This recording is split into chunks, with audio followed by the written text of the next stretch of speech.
2025년 10월 1일 트럼프 대통령은 국방부 관련 충격적 연설을 했습니다. 그는 군 내부의 규율을 다시 세우고 정치적 올바름을 걷어내겠다고 약속했습니다.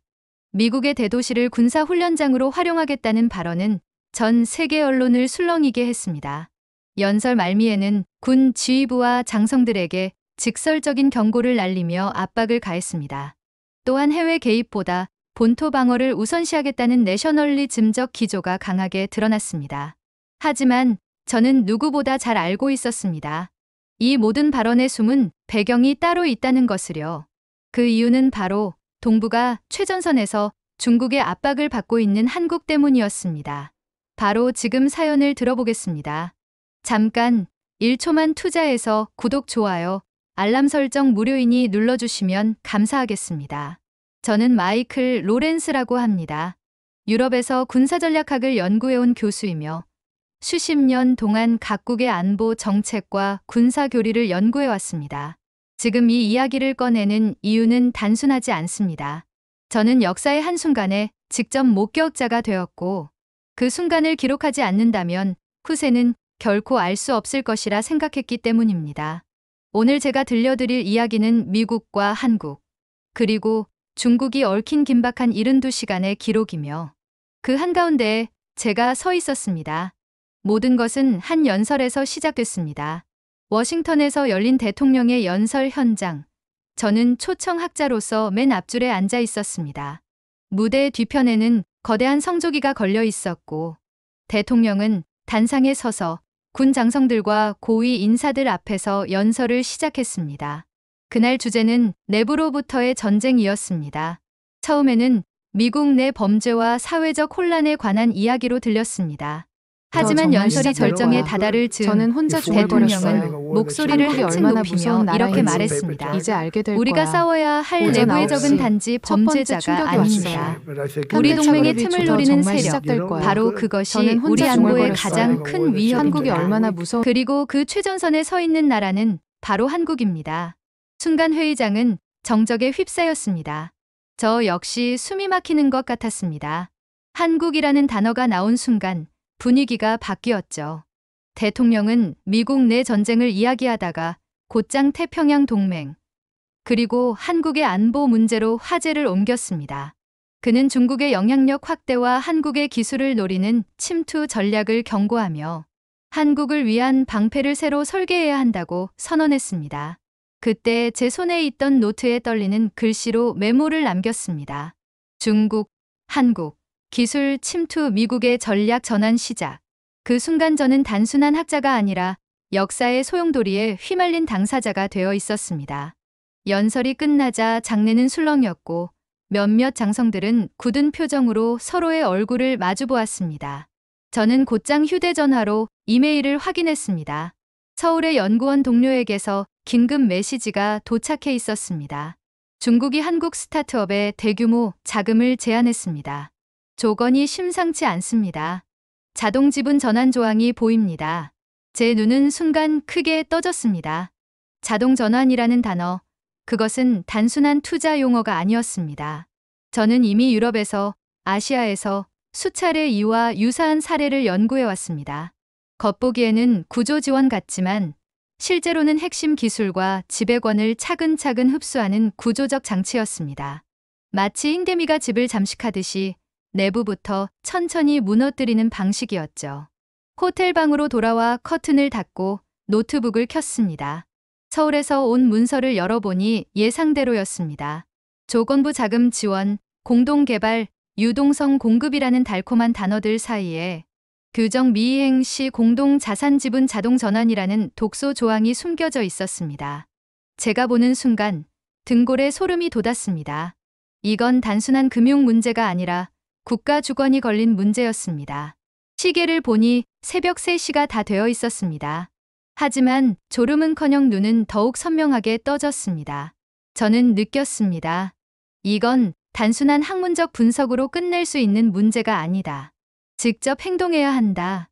머릿속에는 수많은 질문이 쏟아졌습니다. 왜 지금 이 시점에 중국이 움직였을까? 왜 하필 한국을 대상으로 했을까? 그리고 미국 대통령은 왜 공개석상에서 한국을 위한 방패를 말했을까? 모든 조각이 맞춰지는 순간 저는 결심했습니다. 이제부터 제가 해야 할 일은 단순한 관찰이 아니라 이 흐름을 직접 막아내는 것이었습니다. 한 명의 교수로서가 아니라 한 사람의 동맹국 시민으로서 말입니다. 창밖을 보니 워싱턴 새벽의 하늘은 붉게 물들고 있었습니다. 마치 새로운 전쟁의 서막을 알리는 신호 같았습니다. 그 순간 저는 조용히 중얼거렸습니다. 나는 증언자가 아니라 이번에는 행동자가 되어야 한다. 워싱턴의 밤은 깊어갔지만 제 마음은 이미 태평양 건너 서울에 가 있었습니다. 한국에서 날아온 조건서 파일, 그리고 대통령 연설에서 들은 한국을 위한 방패라는 말이 머릿속을 끊임없이 울렸습니다. 저는 스스로에게 물었습니다.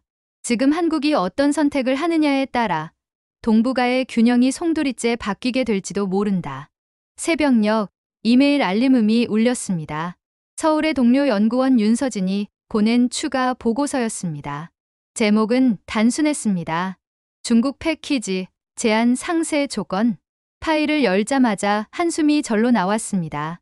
중국이 제시한 구조 패키지는 겉으로는 완벽해 보였습니다. 한국의 벤처와 스타트업을 대상으로 대규모 구매 보장, 공동 연구개발, 긴급 유동성 공급이라는 3대 혜택을 내세웠습니다. 지금처럼 관세와 무역 갈등으로 한국 시장이 얼어붙은 상황에서 그 조건은 누구에게나 달콤한 구원처럼 보였습니다. 언론은 이미 호평 일색이었습니다. 현실적 대한 한중 협력, 경제 회복의 길, 미국의 틈을 메우는 파트너십. 신문 헤드라인은 베이징의 논리를 그대로 옮겨 적고 있었습니다. 하지만 저는 눈을 의심할 만한 문구를 발견했습니다. 조건서 부속 문서 하단에는 이런 조항이 있었습니다. 공동자산 구성 시, 규정 미이행 시 자동으로 지분 및 운영권이 전환된다. 그 한 줄이 가진 의미는 무시무시했습니다. 겉으로는 조건부 안정장치처럼 보였지만 실제로는 한국의 핵심 기술과 지분을 중국 국유, 자본이 자동으로 흡수할 수 있도록 설계된 장치였습니다. 게다가 문서 곳곳에서 공동자산이라는 모호한 표현이 반복되고 있었습니다. 그 자산이 정확히 무엇을 뜻하는지는 명시되지 않았습니다. 데이터, 특허, 인프라, 혹은 인력까지 포함되는 걸까요? 해석하기 나름인 조항이야말로 가장 위험한 조항이었습니다. 이 패키지의 설계자가 누구인지 저는 바로 떠올릴 수 있었습니다. 중국 상무부의 전략가 리 하오란. 그는 몇 해 전 베이징에서 열린 포럼에서 저와 직접 대화를 나눈 적이 있습니다. 그때도 그는 온화한 미소를 지으며 말했죠. 로렌스 교수, 동맹은 늘 조건이 붙습니다. 조건 없는 동맹은 세상에 존재하지 않아요.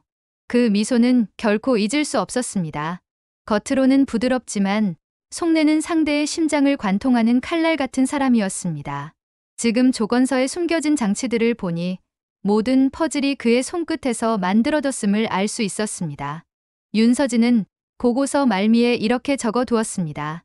베이징의 논리는 단순합니다. 미국이 한국을 외면하는 순간 중국이 한국을 품겠다는 겁니다. 지금은 손을 내미는 척하지만 결국 손목을 움켜쥐겠다는 거죠. 저는 고개를 끄덕였습니다. 트럼프 대통령이 연설에서 말했던 내부 전쟁은 단순히 미국 국내 문제를 넘어서는 개념이었습니다. 동맹의 균열을 틈타 중국이 침투하는 것. 그것이야말로 진짜 내부 침략이었습니다. 그리고 그 전장이 바로 한국이라는 사실이 분명해졌습니다.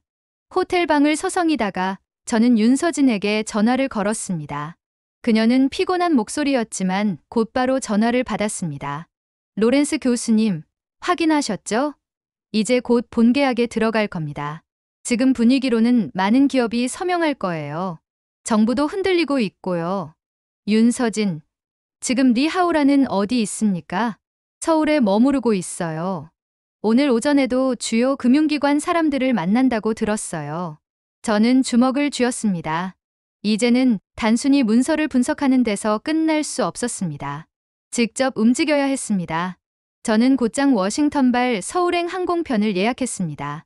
이제 제가 해야 할 일은 명확했습니다. 조건서 뒤에 숨은 진짜 의도를 드러내고 한국이 함정에 빠지지 않도록 막아내야 했습니다. 비행기 표를 확인한 뒤 저는 잠시 창밖을 바라보았습니다. 워싱턴 새벽의 하늘에는 아직 어둠이 짙게 깔려 있었지만 동쪽 끝에서 희미한 붉은 빛이 올라오고 있었습니다. 그 빛은 제게 이렇게 속삭이는 듯했습니다. 이제 진짜 전쟁이 시작된다. 서울에 도착한 첫날 아침, 저는 한 시차 적응도 하지 못한 채 곧장 강남의 한 사무실로 향했습니다. 그곳은 박도윤 대표가 운영하는 신생 방위산업 스타트업의 본사였습니다. 박도윤은 과거 MIT에서 인공지능 연구를 하다가 귀국한 인물로 지금은 한국 군사 드론 시스템을 개발하는 핵심 인재였습니다. 윤서진이 제게 연락해 이곳에서 중요한 문서를 확인할 수 있다고 했습니다. 회의실 문을 열자 박도윤은 지친 얼굴로 저를 맞이했습니다. 탁자 위에는 두꺼운 계약서, 더미와 수십 장의 메모가 널려 있었고 흰 종이 위엔 형광펜 자국이 빽빽하게 그어져 있었습니다. 그는 제 앞에 두꺼운 바인더를 밀어주며 낮은 목소리로 말했습니다. 교수님, 이게 중국 측에서 제안한 샘플 계약서입니다. 저희 같은 스타트업이 받으면 너무나 매혹적인 조건이죠. 하지만 안을 들여다보면 말이 다릅니다. 저는 숨을 고르며 첫 페이지를 넘겼습니다. 겉보기에는 평범했습니다. 자금 지원, 공동 연구 개발, 특허 공유, 시장 진출 보장. 그러나 조항을 한 줄 한 줄 읽어 내려갈수록 섬뜩함이 등골을 타고 올라왔습니다. 가장 먼저 눈에 띈 건 소스코드 토관의 스크로 조항이었습니다. 공동 프로젝트 진행 시 주요 소프트웨어 소스코드는 제3의 신탁기관에 보관한다. 이 문장은 언뜻 공정해 보이지만 실제로는 기술 통제권을 포기하는 것이었습니다.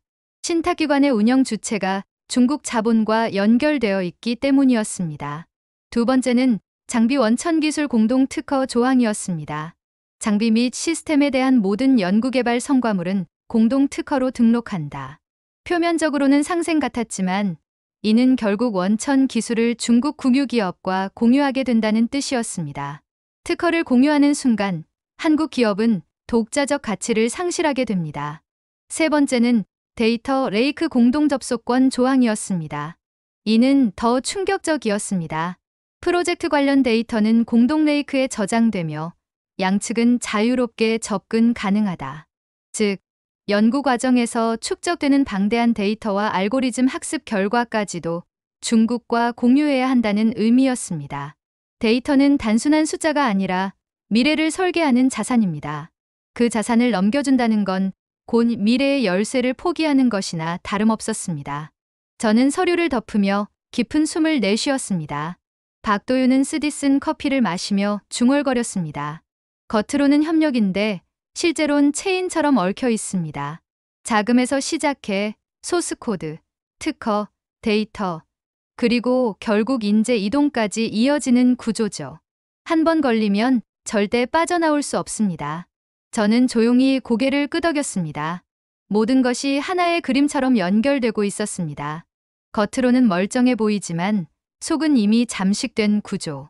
저는 갑자기 한 단어가 떠올랐습니다. 흰개미 white termite. 흰개미는 겉으로는 집을 지탱하는 것 같지만 내부를 갉아먹어 결국 무너뜨립니다. 이 계약 구조는 흰개미와 같았습니다. 표지는 반짝였지만 안쪽부터 조금씩 부식되고 있었던 것입니다. 바인더 마지막 장에는 충격적인 문구가 적혀 있었습니다. Code name white termite. 이 문서의 설계자가 스스로 붙인 이름이었습니다. 저는 손끝이 떨렸습니다. 그 순간 제 연구실에서 보았던 수많은 사례가 머릿속을 스쳐 지나갔습니다. 아프리카의 통신사, 남미의 광산기업, 동유럽의 소프트웨어 스타트업. 모두 비슷한 계약 구조로 내부가 잠식되었고 몇 년 뒤에는 사실상 중국 국영기업의 하청 구조로 전락했습니다. 박도윤은 제 눈을 똑바로 보며 말했습니다. 교수님, 저희가 할 수 있는 게 있을까요? 지금 언론과 여론은 전부 중국 편입니다. 투자를 받지 않으면 회사가 무너지고 투자를 받으면 기술이 무너집니다. 둘 중 뭘 선택해야 할지 모르겠습니다. 저는 잠시 침묵했습니다. 하지만 한 가지는 분명했습니다. 이건 단순히 한 회사의 문제가 아니었습니다. 한국이라는 나라 전체의 문제였고, 더 나아가 동맹 구조의 문제였습니다. 박 대표님, 선택은 아직 남아 있습니다. 우리가 먼저 이 구조의 실체를 드러내야 합니다. 흰개미는 어둠 속에서만 움직입니다. 빛을 비추면 더는 숨을 수 없습니다. 제 목소리는 떨렸지만 그 떨림 속에는 결심이 실려 있었습니다. 저는 더 이상 방관자가 될 수 없었습니다. 이제는 스스로 증거를 모으고 세계 앞에 보여주어야 했습니다. 창밖으로 보이는 서울의 빌딩 숲은 평온해 보였지만 저는 그 속에서 보이지 않는 전쟁이 이미 시작되고 있음을 느꼈습니다. 그리고 그 전쟁의 이름은 분명히 흰개미 작전이었습니다. 서울에서 머문 지 사흘째 되는 날, 저는 긴장된 공기를 온몸으로 느끼고 있었습니다. 중국의 리하오라는 이미 언론 플레이에 본격적으로 나선 상태였습니다. 매일 아침 주요 신문과 방송에는 같은 프레임이 반복되고 있었습니다. 미한 갈등 속 중국의 포용. 한국 경제, 중국 품에서 돌파구 찾는다. 한중 공동 R&D, 세계적 파트너십의 서막. 그 기사들을 보는 순간 저는 깊은 위기감을 느꼈습니다. 언론의 흐름이 이미 중국의 손에 넘어간 것 같았고 사회 분위기도 차츰 기울고 있었습니다. 한국의 금융기관들조차 리하오란이 뿌리는 우선 변제권, 담보 대출에 매혹되어 움직이고 있었습니다. 겉으론 단순한 대출이었지만 그 담보 안에는 특허권과 지적재산권이 포함되어 있었습니다. 곧 본계약이 체결되면 모든 것이 자동으로 연결되는 구조였습니다. 윤서진은 그날 저를 만나며 한숨을 내쉬었습니다. 교수님, 언론은 이미 손을 들었습니다. 기업들도 자금난을 이유로 계약 체결에 서두르고 있어요. 저희 정부 내부에서도 중국 쪽을 현실적 대안으로 보는 시각이 늘고 있습니다. 저는 고개를 저으며 말했습니다. 지금 이 타이밍이야말로 중국이 덫을 닫는 순간입니다. 우리가 움직이지 않으면 모든 게 끝납니다. 하지만 문제는 제가 가진 자료만으로는 정치적 결정을 흔들기에는 부족하다는 점이었습니다. 단순히 계약서의 독소 조항을 폭로하는 것만으로는 언론의 프레임을 이길 수 없었습니다. 무엇보다 이 싸움은 증거와 숫자만의 문제가 아니라 정무정무의 문제였습니다. 정치적 의지와 타이밍이 맞아야 했습니다. 저는 곧장 워싱턴으로 향했습니다. 미국의 힘을 빌리지 않고서는 이 판을 바꿀 수 없다는 걸 잘 알고 있었기 때문입니다. 비행기 안에서 저는 수십 번이나 자료를 정리했습니다. 흰개미 작전의 구조, 자동전환 트리거, 데이터 레이크 접근권, 공동 특허 조항. 모두 하나하나 치밀하게 엮어 PPT에 담았습니다. 워싱턴에 도착한 뒤 저는 마거리 체이스 상원의원을 만났습니다. 그녀는 미국 내에서도 대표적인 산업안보 전문가였고 백악관과도 깊이 연결된 인물이었습니다. 회의실에 들어서자마자 저는 문서를 내밀며 설명을 시작했습니다. 마거리 의원님, 이건 단순한 계약 문제가 아닙니다. 중국이 한국을 기술적으로 삼키려는 구조적 장치입니다. 만약 본계약이 체결된다면 한국은 5년 안에 자국 기술의 40% 이상을 통제할 권리를 잃게 됩니다. 마거릿은 차분히 제 자료를 넘겨보았습니다. 한참 동안 침묵이 흐른 뒤 그녀는 조용히 입을 열었습니다. 에단, 증거는 충분합니다. 하지만 정무는 숫자보다 느립니다. 우리가 아무리 경고해도 워싱턴의 기계는 당장 돌아가지 않습니다. 저는 답답함을 억누르며 물었습니다. 그럼 우리가 언제 움직일 수 있습니까? 한국의 본계약은 일주일 안에 체결됩니다. 마거릿은 잠시 생각에 잠기더니 낮은 목소리로 대답했습니다. 때가 오면 우리는 반드시 움직입니다. 하지만 타이밍은 우리가 아니라 상대가 정하게 될 겁니다.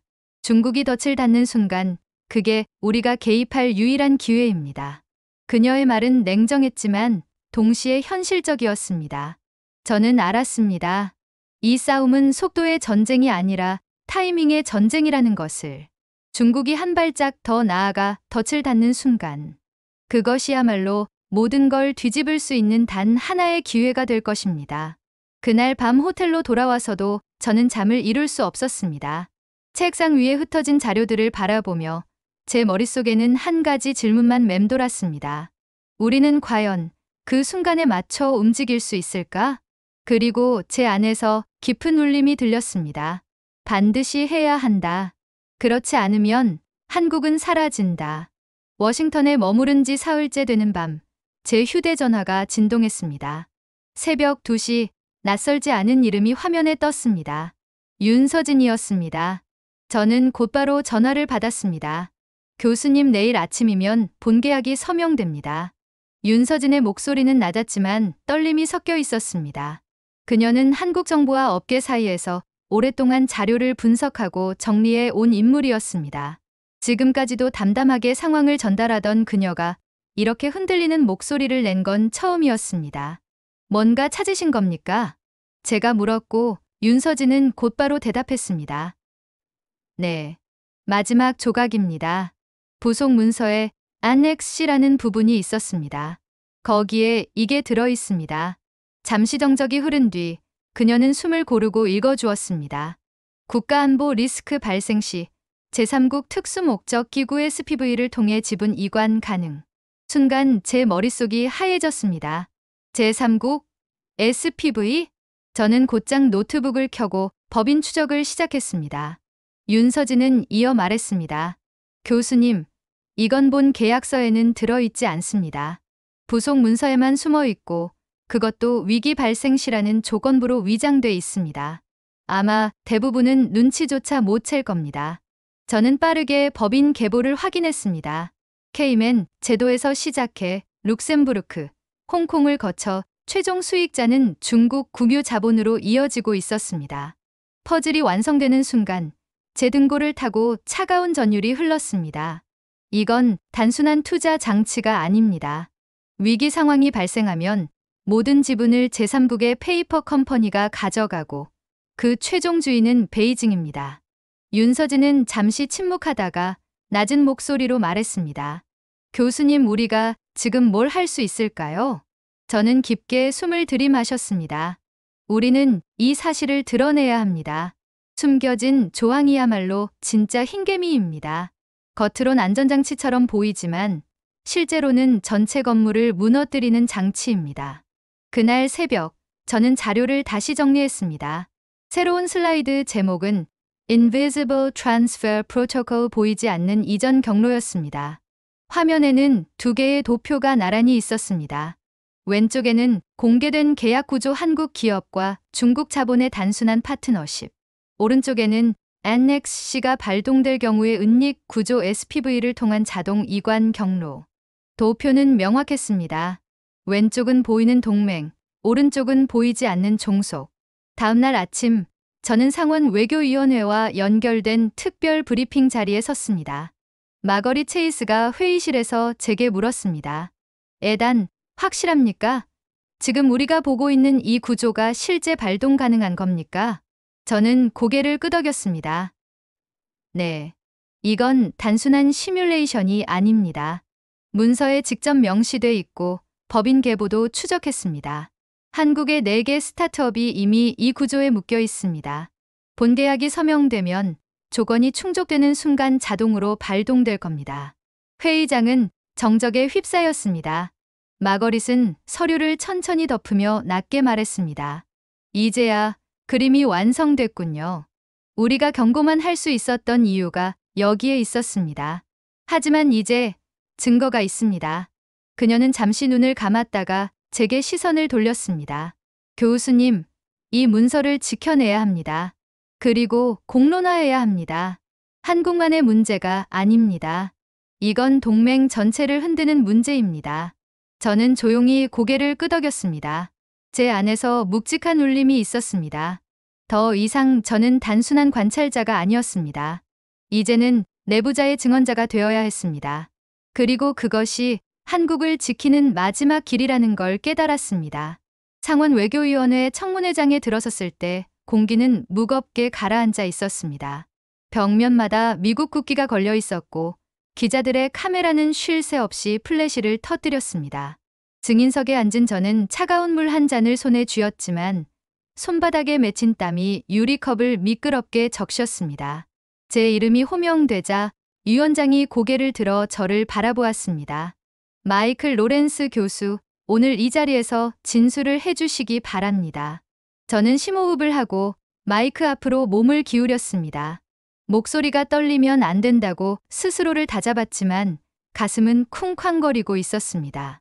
존경하는 위원님들, 오늘 제가 말씀드릴 주제는 단순한 무역 협정의 문제가 아닙니다. 이건 동맹의 균열을 노린 은밀한 침투, 그리고 국가 주권이 걸린 문제입니다. 첫 장 슬라이드를 띄우자 회의장 스크린에는 4개의 붉은 사슬이 나타났습니다. 자금 데이터, 특허 인재, 이동. 중국은 이 4가지 사슬을 통해 한국을 묶고 있습니다. 표면적으로는 공동 연구, 구조 지원, 투자라 부르지만 실제로는 자동 전환이라는 이름의 장치를 걸어 두었습니다. 조건이 충족되면 지분과 권리는 제3국 SPV를 통해 베이징으로 이전됩니다. 이건 단순한 투자 계약이 아니라 기술 주권을 흡수하는 구조적 장치입니다. 회의장은 조용해졌습니다. 몇몇 의원은 안경을 고쳐 쓰며 자료를 집중해서 들여다보았고 기자들은 일제히 노트북을 두드리기 시작했습니다.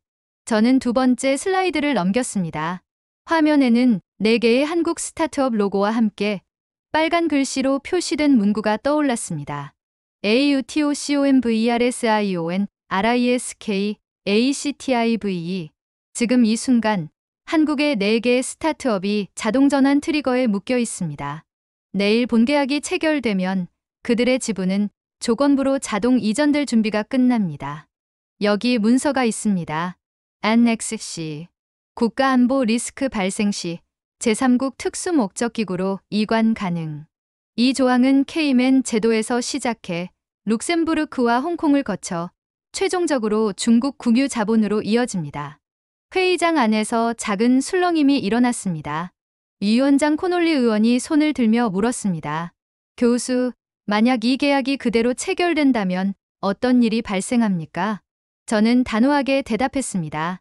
한국은 향후 5년 안에 자국 핵심 기술의 최소 40% 이상을 통제할 권리를 잃습니다. 데이터와 특허, 인재 이동까지 포함한다면 사실상 기술 식민지가 됩니다. 순간 회의장은 무겁게 가라앉았습니다. 마거리 체이스 의원은 제 옆에서 속삭였습니다. 잘하고 있어요. 지금이 전환점이에요. 저는 마지막 슬라이드를 띄웠습니다. 큰 글씨로 적혀 있었습니다. Alliance is not a coupon. 동맹은 할인 쿠폰이 아니다. 동맹은 거래가 아닙니다. 동맹은 서로에게 기회를 주는 관계가 아니라 상호 견제 가능한 지배 구조입니다. 한국을 지키는 건 단순히 그 나라 하나를 위한 일이 아닙니다. 동맹 전체의 신뢰와 미래를 위한 일입니다. 잠시 정적이 흐른 뒤 회의장에 앉은 일부 의원이 박수를 치기 시작했습니다. 기자들의 플래시는 폭풍처럼 터졌고 화면에는 제 슬라이드가 확대되어 잡혔습니다. 저는 안도의 숨을 내쉬며 스스로에게 말했습니다. 이제 첫 발은 내디뎠다. 하지만 진짜 싸움은 지금부터다. 회의장을 나서는 순간 마거릿이 제 어깨를 두드리며 말했습니다. 내일 아침이면 백악관이 움직일 겁니다. 우리는 지금 판을 바꿀 수 있는 타이밍에 도착했습니다. 그녀의 목소리엔 확신이 담겨 있었습니다. 저는 고개를 끄덕이며 마음속으로 다짐했습니다. 이제는 선택이 아니라 필연이다. 한국을 위한 방패는 반드시 완성돼야 한다. 청문회 다음 날 아침, 워싱턴은 평소보다 더 분주했습니다. 백악관 국가안보회의실은 숨막히는 정적 속에서 돌아가고 있었고 대통령 참모들과 각 부처 장관들이 모여 긴급회의를 열었습니다. 책상 위에는 두꺼운 경제 보고서와 무역 통계가 아니라 단 한 장의 제안서가 놓여 있었습니다. 제안서 제목은 이렇게 쓰여 있었습니다. Alliance Reconfiguration. 동맹 구조 재설정. 저는 외부 자문으로 회의에 참석했습니다. 대통령은 자리에 없었지만 국가안보보좌관이 무표정한 얼굴로 종이를 집어 들었습니다. 마이클 교수, 어제 증언 덕분에 상황은 바뀌었습니다. 이제 우리가 움직여야 합니다. 그렇지 않으면 한국은 이번 주 안에 중국의 덫에 걸릴 겁니다. 참모들은 빠르게 의견을 주고받았습니다. 일부는 여전히 관세 철회를 반대했습니다. 미국 제조업계가 반발합니다. 지금 관세 유예를 꺼내면 정치적 부담이 큽니다. 하지만 다른 한쪽에서는 이렇게 주장했습니다. 한국을 잃으면 관세 이득 따위는 아무 의미가 없습니다. 동맹의 틈은 중국이 메우게 될 겁니다. 국가안보보좌관은 손바닥으로 책상을 두드리며 결론을 내렸습니다. 우리는 관세를 유예합니다. 대신 조건을 겁니다. 그 순간 제 눈앞에 새로운 구도가 펼쳐졌습니다. 관세 유예 공동보조금 프리캡. 그것이 미국의 역제안이었습니다. 조건은 세 가지였습니다. 첫째, 한국의 핵심 분야 반도체 장비, 2차 전지, 조선 AI 운영 체계에 한미 공동펀드를 설치한다. 둘째, 공동펀드 운용은 상호 견제 가능한 지배구조로 설계한다. 셋째, 데이터 국경은 한국에 두고 기술과 특허, 인재 이동에 대한 국외 전환은 사전 통제한다. 이 조건은 단순한 거래가 아니었습니다. 미국이 한국을 종속시키려는 것이 아니라 한국을 동등한 파트너로 인정하는 새로운 동맹 설계였습니다. 저는 자리에서 고개를 끄덕였습니다. 이건 단순한 경제 조치가 아닙니다. 설계의 정치입니다. 한국이 이 제안을 받는다면 중국의 자동 전환 구조는 무력화됩니다. 회의가 끝난 뒤 저는 곧바로 서울행 비행기에 몸을 실었습니다. 기내에서 문서를 수십 번 읽어가며 발표를 준비했습니다. 동맹은 할인 쿠폰이 아니다. 상호 견제 가능한 지배구조다. 그 문장을 반복하며 한국 내각 앞에서 어떻게 설득할지 머릿속에 시뮬레이션을 돌렸습니다. 서울에 도착한 다음 날 청와대 비공개 회의실에서 발표가 열렸습니다. 대통령실 외교안보 수석, 산업부 장관, 금융위원장, 중소벤처부 장관이 모두 모였습니다. 저는 스크린 앞에 서서 차분히 목소리를 냈습니다.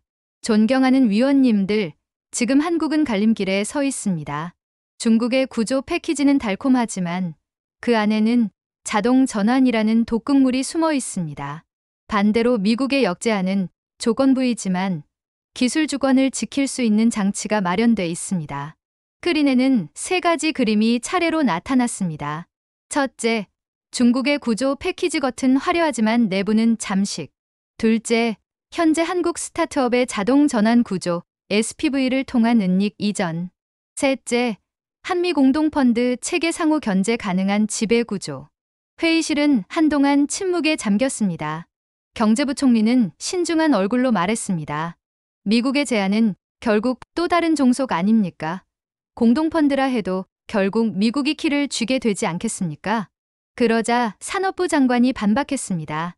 부총리님, 지금 중국의 제안을 받으면 기술 주권은 단숨에 사라집니다. 미국의 제안은 최소한 공동 설계의 여지가 있습니다. 둘 중 하나를 고른다면 당연히 미국 쪽이 100번 낫습니다. 밤늦게까지 논의가 이어졌습니다. 마지막에는 표결로 결론을 내기로 했습니다. 찬성 8표, 반대 3표. 한국 내각은 미국의 역제안을 수용하기로 결정했습니다.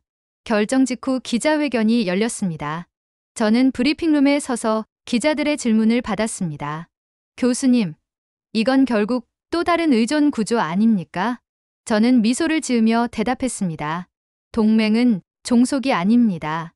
동맹은 서로의 눈을 감시하면서도 손을 잡는 것입니다. 오늘 한국이 택한 길은 단순한 선택이 아니라 미래를 위한 설계입니다. 카메라 플래시가 번쩍이며 기자들의 손이 바쁘게 움직였습니다. 그 순간 저는 마음속으로 조용히 되뇌었습니다. 이제 마지막 남은 건 중국의 덫을 스스로 무너뜨리게 만드는 것뿐이다. 본계약 서명을 불과 몇 시간 앞둔 서울 시내 호텔 스위트룸. 리하오라는 평온한 미소로 테이블에 앉아 있었습니다. 탁자 위에는 본계약서가 펼쳐져 있었고 몇몇 한국 스타트업 대표들과 금융기관 인사들이 대기하고 있었습니다. 공기는 차갑게 얼어붙어 있었지만 리하오라는 태연하게 차를 따르며 말했습니다. 오늘은 역사적인 날입니다. 중국과 한국이 새로운 동반자로 거듭나는 순간이죠. 그 순간 윤서진이 문을 열고 들어왔습니다. 손에는 두꺼운 서류철이 들려 있었습니다. 그녀의 눈빛은 흔들림 없이 단단했습니다. 잠깐만 기다려 주시죠. 본계약에 들어가기 전에 반드시 수정해야 할 조항이 있습니다. 리하오란의 미소가 순간 멈칫했습니다. 하지만 곧 다시 부드럽게 굳혔습니다. 윤 박사, 지금 와서 무슨 말씀이신지요? 이미 합의된 조건입니다. 윤서진은 서류를 탁자 위에 내려놓으며 조목조목 조항을 짚었습니다. 첫째, 담보로 잡힌 특허와 지적재산권은 역외 반출을 금지해야 합니다. 둘째, 소스코드 토어관 조항은 삭제되어야 합니다. 셋째, 데이터 레이크 공동 접속권은 한국 내 서버로 제한해야 합니다. 넷째, 자동 전환 조항은 무효화해야 합니다. 마지막으로 분쟁 발생 시 재판 관할지는 반드시 한국으로 해야 합니다. 회의실 안은 정적에 잠겼습니다. 리하오라는 눈을 가늘게 뜨더니 미소를 잃지 않은 채 대답했습니다. 윤 박사, 조건이 참 많군요.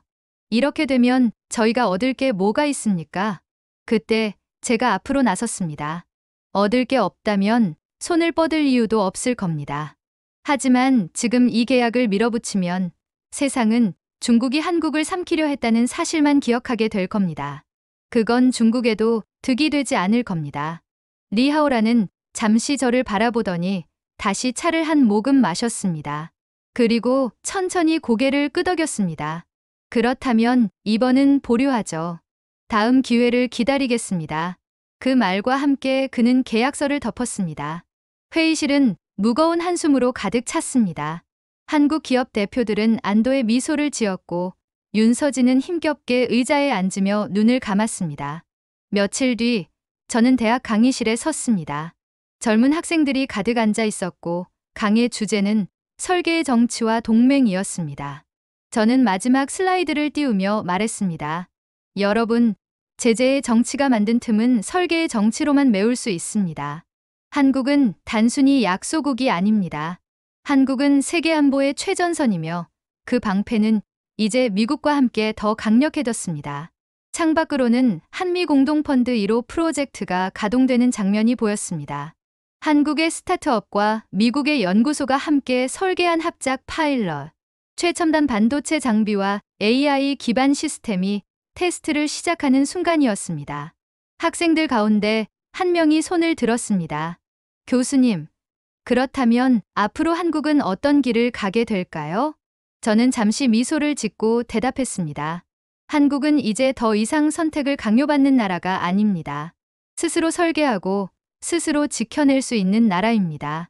그 길은 쉽지 않겠지만 분명히 세계가 함께 존중할 길이 될 겁니다. 강의실에 잔잔한 박수가 울려 퍼졌습니다. 저는 마음속으로 조용히 속삭였습니다. 이제 틈은 닫혔다. 그리고 그 방패는 꺼지지 않을 것이다.